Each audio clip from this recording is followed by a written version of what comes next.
हाय, welcome back. आज का अपना टॉपिक है ग्रेच्युटी।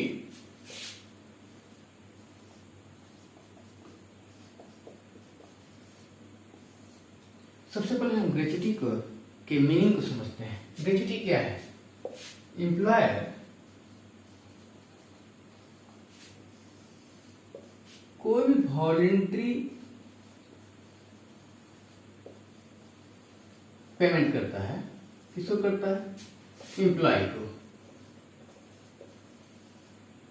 क्यों करता है?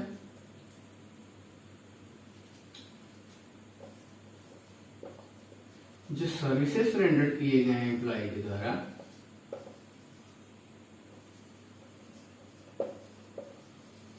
उसके लिए करता है, उसको अप्रिशिएट करने के लिए करता है। तो एम्प्लॉयर अगर एम्प्लॉय को कोई वॉलंटरी पेमेंट करता है, जो सर्विसेज उसके द्वारा रेंडर किया गया है एम्प्लॉय द्वारा, उसको अप्रिशिएट करने के लिए, तो ये ग्रेच्युटी है। ठीक है, आगे बढ़ते हैं। इसमें इसके टैक्सेशन एस्पेक्ट को समझते हैं। ठीक है, इसमें थोड़ा और बात कर लें। जनरली मैक्सिमम एम्प्लॉयर जो है वो ग्रेच्युटी के एग्रीमेंट में इंटर होता है और कुछ नहीं भी होते हैं। तो दोनों ही केस में अगर ग्रेच्युटी एम्प्लॉय को मिलता है तो उसका क्या टैक्सेशन का क्या एस्पेक्ट्स होंगे, कैसे टैक्सेशन किए जाएंगे, चलिए उसके बारे में हम समझते हैं। तो दो पार्ट इसको पढ़ ले करते हैं। पहले एम्प्लॉय को अगर पहला पार्ट ड्यूरिंग एम्प्लॉय अगर एम्प्लॉय को ग्रेच्युटी रिसीव होता है, ग्रेच्युटी रिसीव होता है कब? During employment.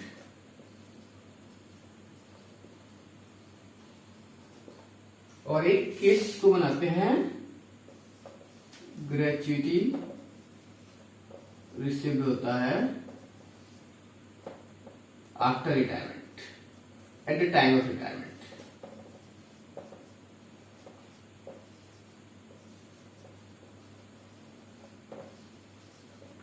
दो केस है। पहला कि जो ग्रेच्युटी रिसीव हो रहा है एम्प्लॉय को, वो ड्यूरिंग एम्प्लॉयमेंट हो रहा है मतलब ड्यूरिंग जॉब के दौरान हो रहा है।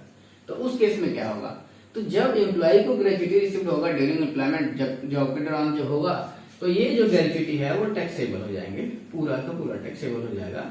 और किसके हाथ में होंगे? गवर्नमेंट एम्प्लॉय है तो उनके हाथ में भी टैक्सेबल होंगे ड्यूरिंग एम्प्लॉयमेंट, अगर उनको कोई ग्रेच्युटी रिसीव होता है तो। और नॉन गवर्नमेंट एम्प्लॉय है तो उनके हाथ में भी टैक्सेबल होंगे। तो दोनों के हाथ में भी टैक्सेबल होगा अगर ड्यूरिंग एम्प्लॉयमेंट अगर उनको कोई ग्रेच्युटी रिसीव होता है एम्प्लॉय को। तो अगर एम्प्लॉय को एम्प्लॉयमेंट के दौरान मतलब रिटायरमेंट से पहले उनको अगर कोई ग्रेच्युटी रिसीव होता है तो टैक्सेबल होगा, चाहे वो गवर्नमेंट एम्प्लॉय है तब भी टैक्सेबल होगा, चाहे वो नॉन गवर्नमेंट एम्प्लॉय है तब भी टैक्सेबल होगा। अब दूसरा केस है कि ग्रेच्युटी रिसीव होता है रिटायरमेंट पे, मतलब रिटायरमेंट के समय होता है उनको रिसीव। उस केस में क्या होगा? तो उस केस में लिए हमको स्पेस चाहिए, तो हम अपना स्पेस लेकर रहेंगे, इसको मिटाते चलते हैं। अब हमने पहला समझ लिया कि ड्यूरिंग एम्प्लॉयमेंट मिला ग्रेच्युटी तो टैक्सेबल होगा, चाहे वो गवर्नमेंट एम्प्लॉय हो या नॉन गवर्नमेंट एम्प्लॉय हो। अब हम समझ रहे हैं क्या? अब हम समझ रहे हैं कि रिटायरमेंट के समय नहीं मिल रहा है ग्रेच्युटी, लेकिन गवर्नमेंट एम्प्लॉय के हाथ में मिलेगा तो क्या होगा, नॉन गवर्नमेंट एम्प्लॉय के हाथ में मिलेगा तो क्या होगा। तो गवर्नमेंट एम्प्लॉय को मिलता है। अगर रिटायरमेंट के समय कोई भी ग्रेच्युटी मिलता है गवर्नमेंट एम्प्लॉय को, तो वो एग्जाम्प्ट हो जाता है एम्प्लॉय के हाथ में सेक्शन 10(10) में। तो अगर गवर्नमेंट एम्प्लॉय को कोई भी ग्रेच्युटी मिलता है रिटायरमेंट के समय तो एग्जाम्प्ट हो जाता है 10(10) में। और अदर एम्प्लॉय मतलब नॉन गवर्नमेंट एम्प्लॉय मतलब अदर एम्प्लॉय के हाथ में क्या होगा? तो अगर गवर्नमेंट एम्प्लॉय को मिलता है ग्रेच्युटी रिटायरमेंट के समय तो वो सेक्शन 10(10) में फुल्ली एग्जाम्प्ट हो गया। नॉन गवर्नमेंट एम्प्लॉय है तो क्या होगा, तो इसका भी दो पार्ट होगा, दो पार्ट करेंगे हम। चलिए कौन कौन, एक वैसे एम्प्लॉय जो पेमेंट ऑफ ग्रेच्युटी एक्ट के अंडर कवर्ड है, दूसरे वो एम्प्लॉय जिसपे जो पेमेंट ऑफ ग्रेच्युटी एक्ट में कवर्ड नहीं है। ठीक है, तो पहला employee covered by payment of gratuity act,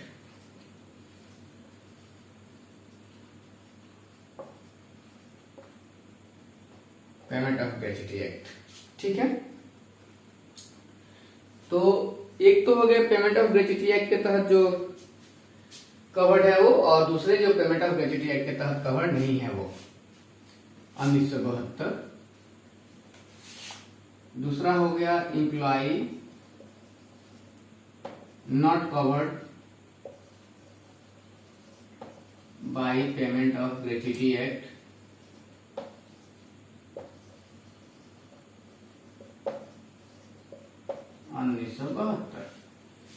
तो नॉन गवर्नमेंट एम्प्लॉय है तो यहाँ दो सिनेरियो हो जाएगा। पहला वो एम्प्लॉय जो ग्रेच्युटी एक्ट के तहत कवर्ड है, covered by payment of gratuity act, दूसरे वो एम्प्लॉय जो कवर्ड नहीं है पेमेंट ऑफ ग्रेच्युटी एक्ट के तहत। तो सबसे पहले हम समझते हैं उन एम्प्लॉय के टैक्सेशन के बारे में जो पेमेंट ऑफ ग्रेच्युटी एक्ट के तहत कवर्ड है। इनको क्या एग्जेम्पशन मिलता है, list of the following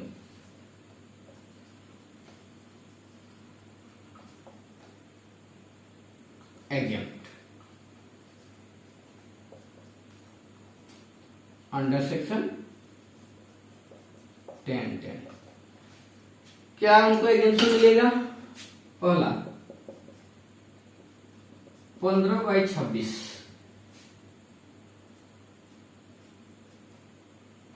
to last drawn salary,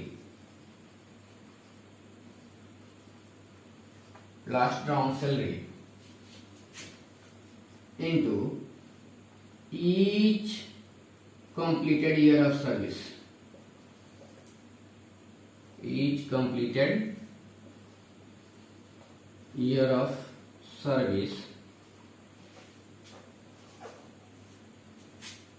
ठीक है, into each completed year of service। यहां एक और चीज आपको समझना है, इसमें फ्रैक्शन ऑफ ईयर को फुल ईयर लेंगे इफ एक्सीड्स 6 months। ठीक है, दूसरा जो एक्चुअल ग्रेच्युटी रिसिप्ट,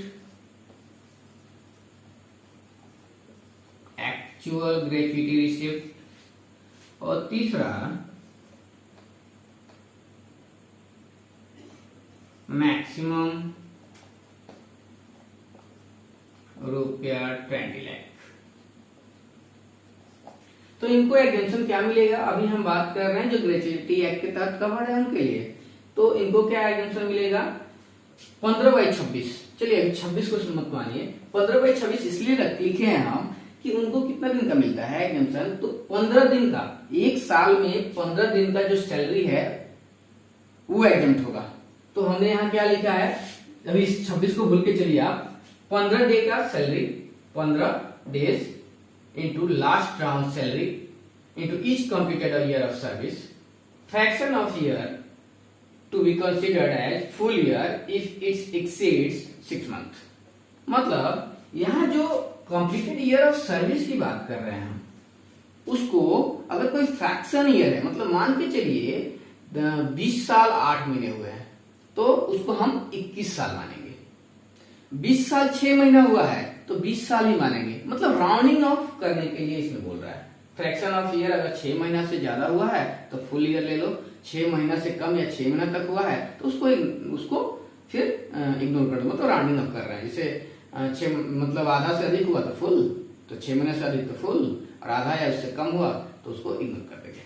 चलिए, तो कंप्लीटेड ईयर ऑफ सर्विस समझिए, इसका मतलब कंप्लीटेड ईयर ऑफ सर्विस 20 साल 8 महीना हुआ तो 21, 20 साल 6 महीना 1 दिन हुआ तो 21, 20 साल 6 महीना हुआ तो 20, 20 साल 6 महीना से 1 दिन कम है तो भी 20 साल। चलिए, लास्ट ड्राउन सैलरी मतलब जब वो रिटायर्ड हुए तो उस समय जो उनका सैलरी है उस सैलरी की हम बात करेंगे।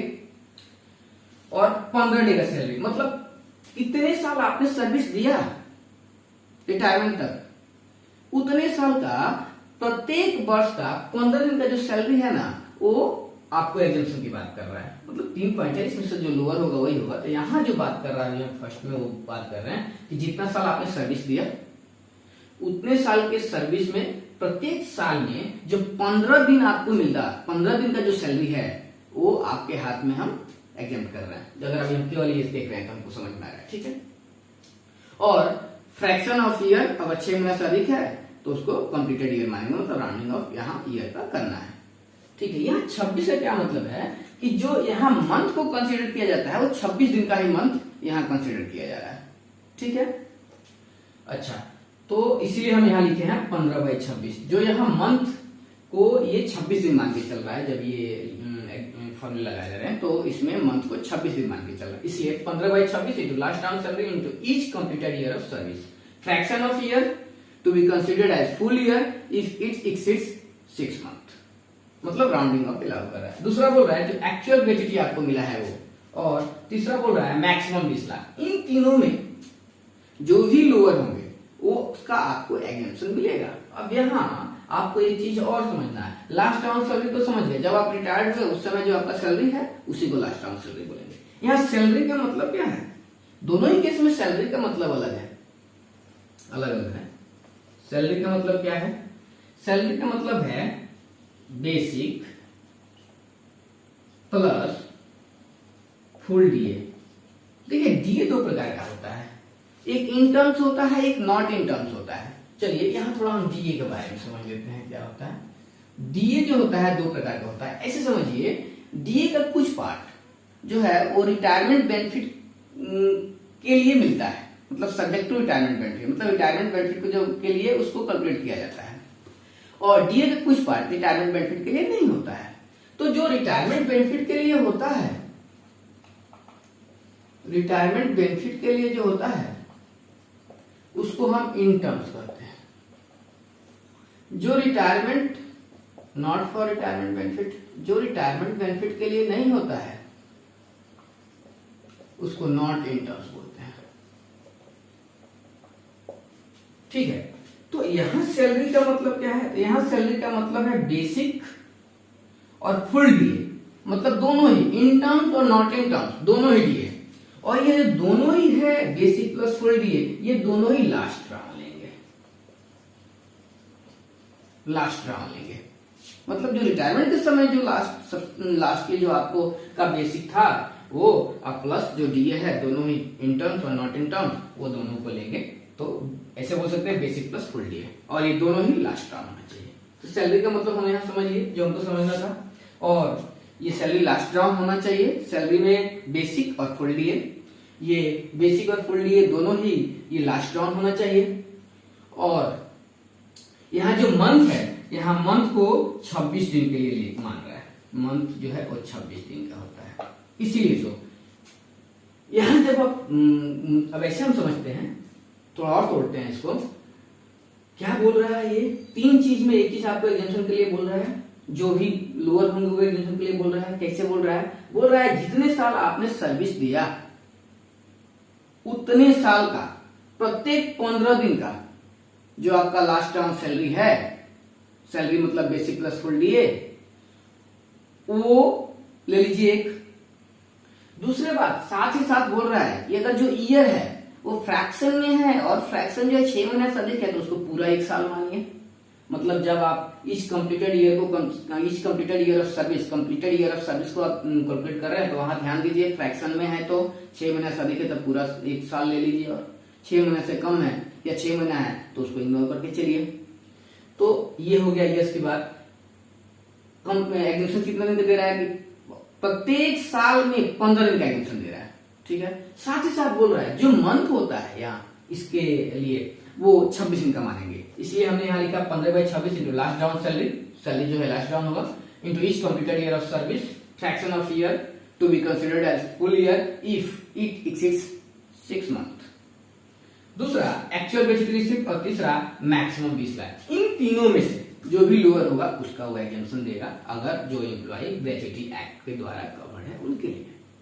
अब चलिए हम अब उस एम्प्लॉय की बात करते हैं जो ग्रेच्युटी एक्ट में कवर्ड ही नहीं है, उनको क्या एग्जम्पशन मिलेगा सेक्शन 10(10) के तहत, उनकी बात कर लेते हैं। तो इनके लिए क्या एग्जम्पशन है? तो इनके लिए एग्जम्पशन है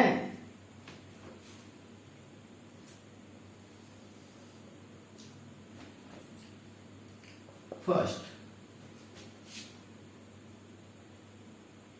हाफ मंथ सैलरी, इसमें भी list of the following will be exempt.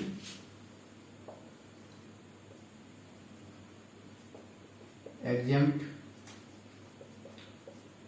Under section 10(10).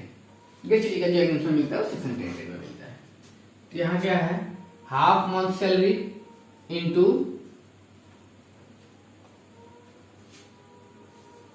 Half month average salary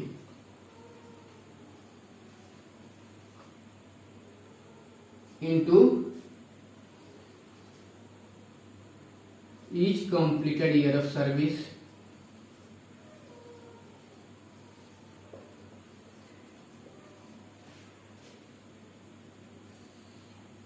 ठीक है। दूसरा वही रहेगा आपका एक्चुअल ग्रेच्युटी रिसीव्ड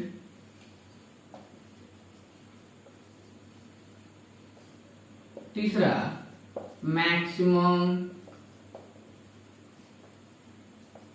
₹20 लाख। तो जो एम्प्लॉय ग्रेच्युटी एक्ट के तहत कवर्ड नहीं है उनको क्या एग्जम्पशन मिलेगा? तो उसको मिलेगा exemption half month average salary, कितने के लिए? प्रत्येक कंप्लीटेड ईयर ऑफ सर्विस के लिए। अब यहाँ चलिए नोट्स जो है वो हम पहले ही समझते चलते हैं साथ में। फ्रैक्शन ऑफ ईयर इग्नोर कर देंगे। देखिए वहां हम क्या बोल रहे थे, जो ग्रेच्युटी एक्ट में कवर्ड है तो उनके लिए बोल रहे थे कि अगर जब कंप्लीटेड ईयर ऑफ सर्विस आप कंप्यूट कर रहे हो तो वहां देखना होगा आपको कि फ्रैक्शन ऑफ ईयर है क्या? तो है तो अगर 6 महीने से अधिक है तो फुल ईयर लो, एंड अगर 6 महीने या उससे कम है तब इग्नोर करो। यहाँ क्या है, जब जो एम्प्लॉय ग्रेच्युटी एक्ट के तहत कवर नहीं है तो उनके लिए इस कंप्लीटेड ईयर ऑफ सर्विस जब कंप्लीट कर रहे हो तो फ्रैक्शन ऑफ ईयर को इग्नोर कर देना। वहां नहीं, यहाँ नहीं देखना है आपको कि 6 महीना हुआ, 2 महीना हुआ, 8 महीना हुआ, कितना दिन हुआ, नहीं। मतलब 6 महीना 20 वर्ष, 8 महीना हुआ तो भी यहाँ 20 वर्ष ही होगा। 20 महीना 11 महीना, 20 वर्ष 11 महीना हुआ तो भी 20 ही वर्ष होगा, और 20 वर्ष 2 महीना हुआ तो भी 20 ही वर्ष होगा। मतलब यहाँ फ्रैक्शन ऑफ ईयर को सीधे इग्नोर कर दो। यहाँ नहीं देखना कि 6 महीने से अधिक या 6 महीने से कम है, राउंडिंग ऑफ यहाँ नहीं अलाउड है। ठीक है। दूसरी बात, सैलरी का मतलब एवरेज सैलरी का मतलब हम यहाँ पहले समझ गए। एवरेज सैलरी लेते हैं, यहाँ वहां लास्ट राउंड की बात कर रहे थे, यहाँ एवरेज सैलरी की बात कर रहे हैं। 10 मंथ एवरेज सैलरी की बात करते हैं, एवरेज सैलरी। और ये जो एवरेज सैलरी 10 मंथ का निकालेंगे वो कब का निकालेंगे? जिस महीना में एम्प्लॉय रिटायर्ड हो रहा है उसके जस्ट पिछले 10 महीना का जो सैलरी है उसका एवरेज सैलरी लेंगे। इसलिए हमने यहाँ लिखा है हाफ मंथ एवरेज सैलरी, मतलब जितने साल सर्विस उसने दिया, फ्रैक्शन ऑफ ईयर को इग्नोर कर दो, जितने साल उसने सर्विस दिया उसका प्रत्येक साल के लिए आधा महीना का एवरेज सैलरी उसको देंगे। और एवरेज सैलरी कब का लेंगे? 10 मंथ का एवरेज सैलरी लेंगे। और ये 10 मंथ का जो एवरेज सैलरी लेंगे वो immediately preceding the month of retirement।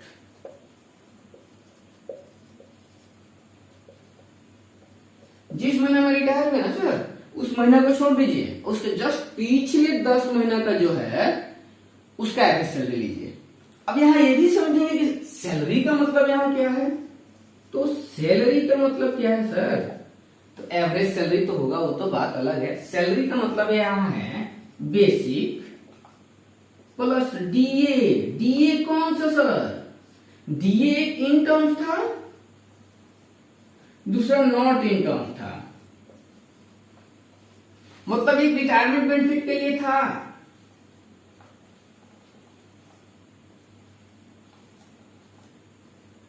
तो हमें रिटायरमेंट बेनिफिट वाला लेना है, और नॉट इन टर्म्स मतलब नॉट फॉर रिटायरमेंट बेनिफिट।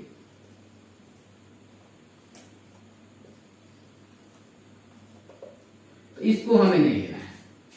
तो जब हम जो एम्प्लॉय कवर्ड था ग्रेच्युटी एक्ट में, तो उसके लिए जब हम कंप्यूट कर रहे थे तो उसमें हम दोनों डी लेते थे, नॉट इन टर्म्स था वो भी, इन टर्म्स था तो वो भी, मतलब जो रिटायरमेंट बेनिफिट के लिए दिया था वो भी, जो रिटायरमेंट बेनिफिट के लिए दिया नहीं था वो भी, दोनों लेते थे वहां। लेकिन जब यहाँ जो एम्प्लॉय कवर्ड नहीं है ग्रेच्युटी एक्ट के लिए, यहाँ सैलरी का जो मतलब बता रहे हैं हम आपको, उसमें जो डीए है वो केवल रिटायरमेंट बेनिफिट के लिए जो डीए है उसको लेंगे। लेकिन साथ ही साथ यहाँ एक और चीज आएगा, चलिए, मतलब नॉट इन टर्म्स है उसको नहीं लेंगे, plus commission, turn over basis पे, टर्न ओवर बेसिस पे जो कमीशन है वो भी लेंगे। और ये जो तीनों है ना sir, basic plus DA plus turnover basis पे जो कमीशन है वो तीनों का ही तीनों एवरेज लेंगे। और ये जो एवरेज है 10 मंथ एवरेज होगा, 10 मंथ एवरेज होगा। ये जो 10 मंथ एवरेज है वो 10 मंथ एवरेज कब का लेंगे, immediately preceding the month of retirement.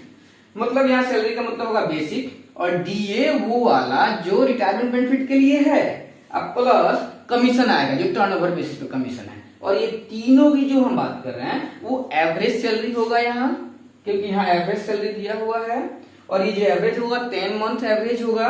और जो एवरेज 10 मंथ का कब से निकालेंगे, जिस महीना में वो रिटायर होगा उस महीना का छोड़ दो, उसके जस्ट पिछले 10 महीने में का एवरेज लेंगे। तो हमने सब समझ लिया, यहां कुछ छूट नहीं रहा।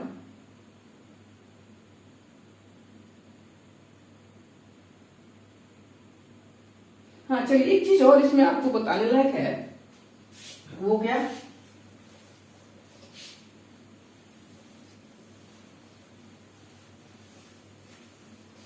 कि जब भी हम ग्रेच्युटी में एग्जम्पशंस की बात कर रहे हैं, गवर्नमेंट एम्प्लॉय का तो बात छोड़ दीजिए, रिटायरमेंट के बाद तो पूरा ही हो जाता, नॉन गवर्नमेंट एम्प्लॉय की बात करें तो उसमें एक लिमिट आपको मिल रहा था, मैक्सिमम 20 लाख। तो ये 20 लाख पे कुछ बात करेंगे हम।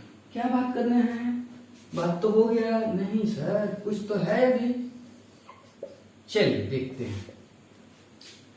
जैसे मान लीजिए कि एक ही साल में 2 एम्प्लॉयर से ग्रेच्युटी मिला किसी को, तो ये दोनों एम्प्लॉयर से जो ग्रेच्युटी मिलेगा ना, तो वो दोनों एम्प्लॉयर से मिलाकर मैक्सिमम 20 लाख होगा। 20 लाख से ज्यादा का एग्जम्पशन नहीं मिल सकता, ठीक है। या दूसरा केस होगा कि मान लीजिए, यहां चलिए, यहां एम्प्लॉयर, पहला ही केस देखते हैं, पहले एम्प्लॉयर ए और एम्प्लॉयर बी, और एम्प्लॉय दोनों ही केस में एक्स है। तो एम्प्लॉयर ए से सेम ईयर है, मान के चलिए हम 20 और 21 का बात कर रहे हैं, 20-21 का बात कर रहे हैं। तो अगर मान लीजिए इससे 5 लाख और इससे 20 लाख, तो जो तीनों ही कंडीशंस की बात कर रहे थे कि लिस्ट ऑफ दी फॉलोइंग, तो उसमें एक कंडीशन हमारा था ना कि मैक्सिमम 20 लाख, मैक्सिमम 20 लाख, मतलब दोनों मिला के आपको मैक्सिमम 20 लाख से ज्यादा का एग्जेम्पशन कभी भी ग्रेच्युटी में नहीं मिल सकता, सेम ईयर में हो तो भी। एक से ज्यादा एम्प्लॉय से सेम ईयर में भी आपको लेते हैं तो 20 लाख से ज्यादा का एग्जेम्पशन आपको नहीं मिलेगा। चलिए, दूसरा केस है ना कि अलग अलग ईयर है, मान लीजिए 20-21 और 2021-22। तो इसमें क्या हुआ कि ग्रेच्युटी मिला एक एम्प्लॉयर से, मान लीजिए अलग अलग एम्प्लॉयर हैं, ठीक है। तो 20-21 में एक्स को ग्रेच्युटी मिल गया 10 लाख, ठीक है। और जब इसका लिस्ट ऑफ द फॉलोइंग का एग्जेम्पशन निकाले, चाहे जो भी केस हो, वो आपका ग्रेच्युटी एक्ट में कवर्ड वाला हो, ग्रेच्युटी एक्ट में नहीं कवर्ड वाला हो, जो भी केस हो, दोनों ही केस के लिए है, तो 10 लाख का मिला। और उसका जो है लिस्ट ऑफ द फॉलोइंग करके चेक किए कितना एग्जाम हो रहा है, तो उसका एग्जाम हो गया 5 लाख। 5 लाख एग्जम्प्ट हो गया।